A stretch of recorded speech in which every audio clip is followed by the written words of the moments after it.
Hey guys, Dot 5 here with episode number 20 of the Crystal Palace Pyramid on FIFA 23. Kicking today's episode off, taking on Leeds in the Premier League. Mentioned a few episodes ago, they are one of the many teams, well not one, sorry, one of the few teams, I should say, that we don't have a victory over in the Premier League. I think it's Liverpool, City, Newcastle and Leeds. I think we've beat everyone else, I think. Just off the top of my head, I think we have beat everyone else, but we got off to a good way of ending that record. Very early on, it is Alex Fletcher from deep, and he loves turning up against Leeds. He's got 3 goals against them in 2 games, and he's looking to add to that in this one, obviously. Well, sorry, he has added to that in this one.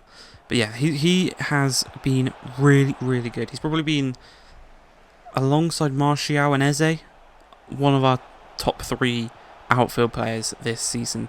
Obviously Dean Henderson in the previous episode, or the episode before it was actually, his praise.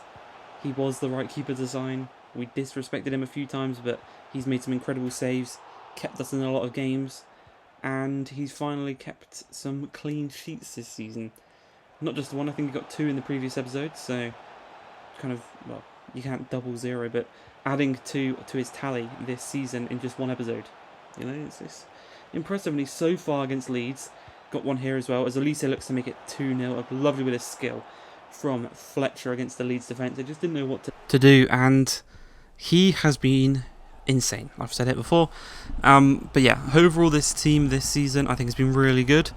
The objective was Europa League. We are on track to get that. We could, I mean, potential is there to get Champions League. I think that might be a bit of a push too far, but the game does end. Another clean sheet for Dean Henderson. Just a 1-0 victory again though here today. Not the best, but you can see there 34 goals scored in 15 Premier League games. How about that? I think that makes us the top goal scorers in the league, which we were alongside last season, but we're also alongside one of the worst defensive teams in the league last season as well, conceding a lot of goals. So I think we've shored that up quite a lot this season. Last year, obviously, we had a few kind of absolute smashings. That's not happened yet this season. So that's a good thing for us. But yeah, in terms of the league, we're currently sitting in 5th place.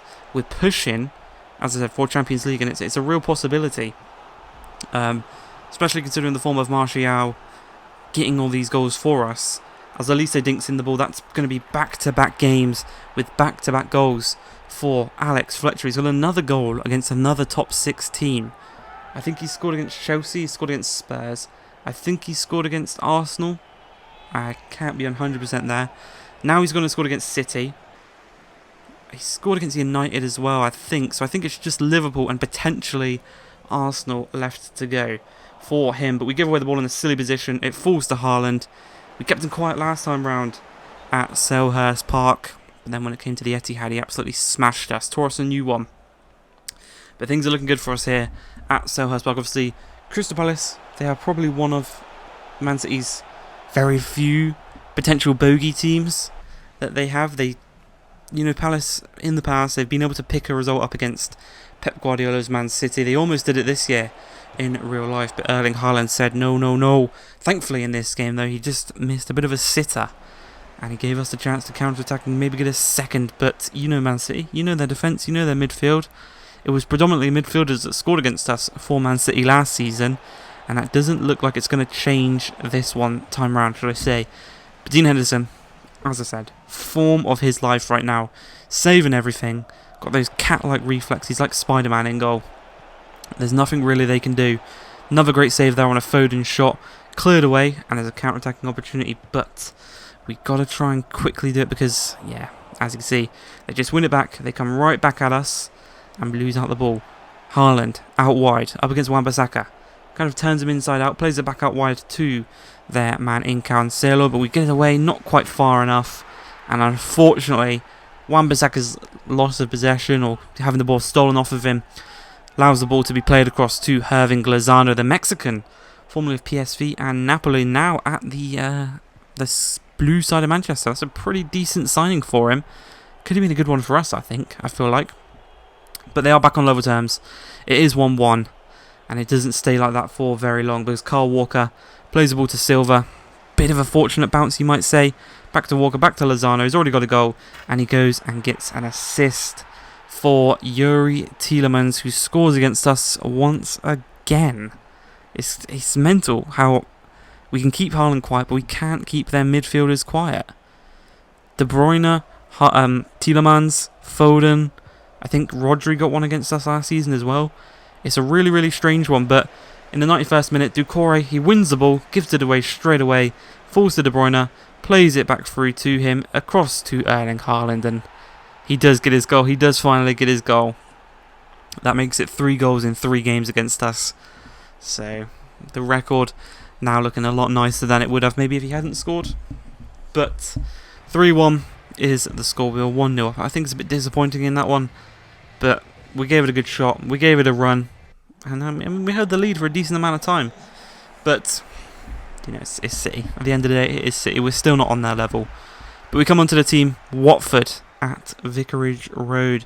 Newly promoted. We've beaten Blackburn so far. We've beaten Norwich so far. Can we make it a 3-peat of newly promoted teams to defeat? Well, 4 minutes into the game, Anthony Martial makes it 1-0 to ourselves. Can't really ask for a better start than that. Going up early in the game. I mean, they are a newly promoted team, but we conceded twice to Blackburn. That was a bit of a... They pushed us right to the edge in that game. Norwich, not so much. They were slightly easier. Watford here, again, we're kind of tearing them open a bit too easy for maybe a Premier League. Maybe they're not quite at a Premier League level. You know how we're not on City's level. Watford, they're maybe not on our level. But 23 minutes into the game, they are playing it around quite nicely in the midfield. Just trying to find a bit of space for each of their men. And eventually a really nice through ball through to Sorovic is played through. And they actually put the ball in the back of the net. I think Dean Henderson maybe should be doing better there. Should be getting something on that, I would say, because it seems like it just went straight through him. And we're back on level terms. All that gloating about how Watford aren't on our level. The score's 1-1 right now, and they've got a chance to go in front, but you know, that's the Dean Henderson we want. Making a nice little save like that and kind of keeping us in this game as a counter-attacking opportunity here. Harvey Vale knocks one through to Martial. He's not quite got the pace, but he has got the constant pressure, the never give up attitude, the outside of the boot, to make it 2-1 to Crystal Palace. The French striker has been insane this season. Well worth the money we paid for him. We only paid, I think, no, there's Dean Henderson we only paid 15 million for. I think we only paid 25 million for Martial. Well worth it. Well worth it. And we also got him to take a wage cut as well, which is insane, but come the end of the season, we will probably reward him with a new contract for this performance he's put in so far this season. He's top goal scorer outright, and he's pretty far off of anyone else as he does go and secure his hat-trick against Watford. I think that's his 3rd hat-trick this season. So he's putting up Erling Haaland type real life Erling Haaland type numbers in FIFA 23. So coming to the second half of this one, we're 3-1 to the good. We've made some substitutions. We've brought on some of the players that maybe don't quite play as much. We've brought them on, and straight away from kickoff, Seferovic scores, and now we're under a bit of pressure with a whole team of players who barely play.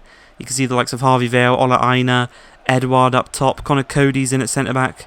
He, well, basically, at centre-back right now, it's between Cody and it's between Richards.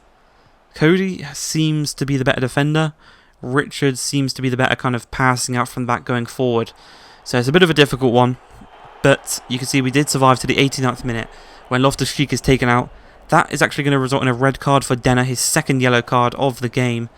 And from the free kick, it's played short by Eze. Harvey Vale just trying to find a bit of space. Loftus-Cheek through, deflects straight to Eze, strikes it. Probably not expecting that one to go in, but it does find the back of the net. It does secure the 4-2 victory for ourselves at Vicarage Road. That is going to be 3 out of 3 so far against a newly promoted team, which is what you expect. It's what you expect. Another hat-trick for Martial. And that's going to be it for this episode. I hope you guys have enjoyed this one. If you have, please like, subscribe, and peace.